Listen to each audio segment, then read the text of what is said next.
বন্ধুরা, ভারত ও ইংল্যান্ডের মধ্যে দ্বিতীয় টেস্ট ম্যাচে জয়সওয়াল একাই ইংল্যান্ডকে ধুলোয় মিশিয়ে দিল। ভারতের প্রথম ইনিংস শেষ হলো 396 রানে, আর সবচেয়ে বড় ইতিহাস গড়লেন জয়সওয়াল। যশস্বী জয়সওয়াল আবারও একবার প্রমাণ করলেন যে ভারতীয় দল এমন একজন তরুণ খেলোয়াড় পেয়েছে যে দলকে নিজের কাঁধে দায়িত্ব নিয়ে ম্যাচ এগিয়ে নিয়ে যেতে পারে।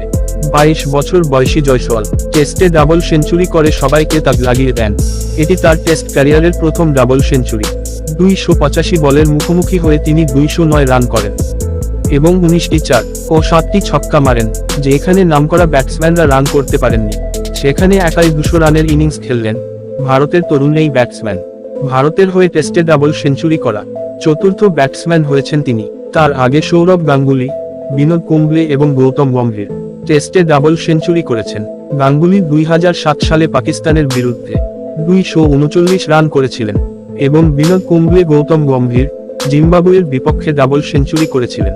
আর এখন 2024 সাল ইংল্যান্ডের বিরুদ্ধে জয়সওয়াল ডাবল সেঞ্চুরি করে বিশ্ব রেকর্ড গড়লেন।